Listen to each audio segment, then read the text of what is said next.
Hey everyone, Anti-Beta1M here and welcome to my channel. I haven't given an update on my life for a long time and I've just been doing topics and stuff. But I just wanted to point out that it's kind of late night. It's actually 4:19 a.m. and this is the sort of time that I actually thrive the most in some instances, which is really bad for my health over, well, I was going to say over the long term, but I do suffer somewhat from insomnia or lack of sleep at certain times of the night and just wake up and just do something else for a while, which is not too bad and it doesn't affect me too much. But I do feel a little bit of concern whether it's going to harm me in the future. Just wanted to point out what I'm doing right now. I was watching a lot of a channel on TikTok called Marissa Kos. Marissa is Marissa_KOS.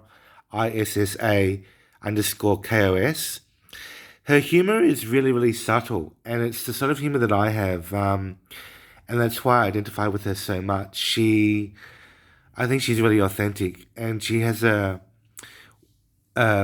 marketing agency called M Square Digital Marketing Agency, which is shortened to MDMA, which is so funny. She did a video on that.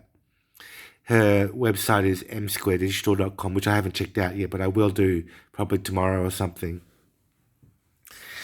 But I've just got a lot of thoughts. I did a lot of Twitter posts today. So if you're interested in my Twitter account, go to Antibrita1M on Twitter. You can follow me on that. I've got 22 followers now, starting to grow a little bit. Even though a lot of those followers are fake followers, I still feel grateful for whoever they are for following me on that platform. I also followed Marissa Carson on that platform. I'm her first follower on that, but she doesn't have many likes or followers, which is kind of interesting to me because I feel that while she has a really, really decent sense of humor, it's really subtle. And I think that's the same thing with me sometimes. I don't express myself very well. I don't think my oratorical skills are very good. I would say they're probably 4 out of 10 or less. But Marissa Kos, her skills are pretty good, but her sense of humor is really subtle. She says things like pearl clutching retirees, which is a phrase which I picked up from one of her videos. Pearl clutching retirees, which is a really, really subtle but intriguing sense of humor. And I just want you to check her out. I'll link her TikTok account and set that sort of thing in the description below because I think that she provides value. But she's only got like 1,300 followers, which is really strange. So I just had some interesting thoughts which I put on my Twitter, which I thought would be worth mentioning here. One of the new phrases which I thought of is words are our snails of quicker thoughts. Words are our snails of quicker thoughts. I wrote in my diary in 1995, which is a long time ago, that the words that we write and the words that we say are much slower than the words that we are thinking. I think this is not true for everybody, but for me especially, it is true because when I'm cogitating with my frontal lobe really, really compressed, I'm thinking a lot quicker than I'm speaking. Only recently have I developed some of my rhetorical skills so that I'm not speaking as slowly or as stuttering as much as I used to. But that's an ongoing problem with me. So I just thought that was an interesting thought. Also, thoughts like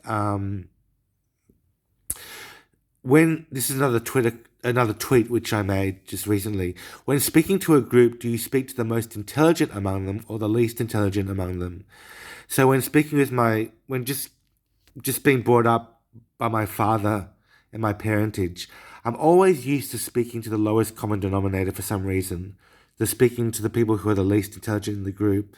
And now I think I'm upping the game and speaking to the people who are more intelligent in the group, which is a good habit for me to get into because I'm speaking more fluently and more elaborately to people. So yeah, hopefully that will come through as a much better habit for me. I'm going to see a speech pathologist in the next couple of weeks on the 18th of July, I think it will be.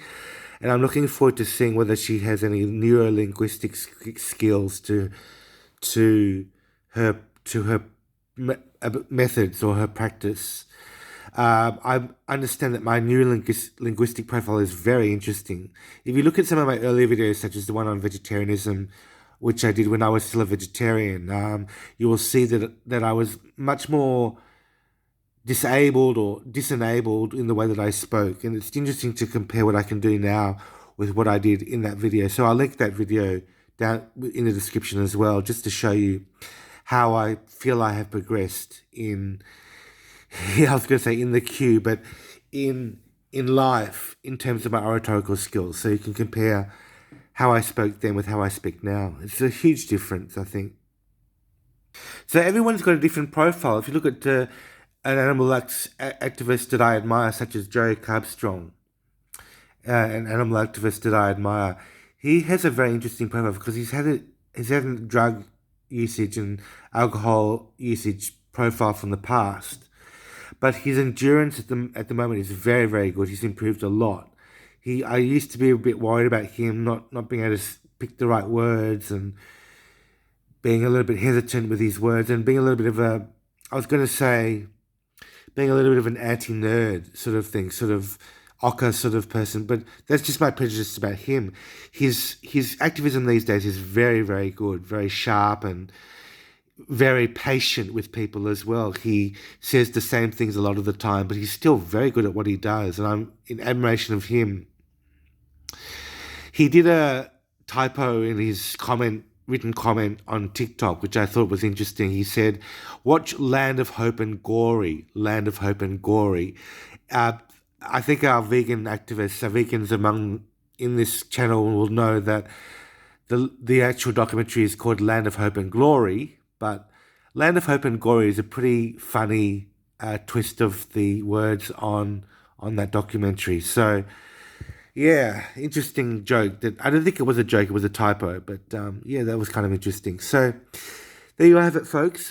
Just letting you know how I'm feeling at the moment and the fact that I'm up at 4 a.m. and this is great for everybody. I'm very glad you stuck with me to the end of this video. So thanks for watching, guys, and I will see you next time with more interactive videos. Bye for now.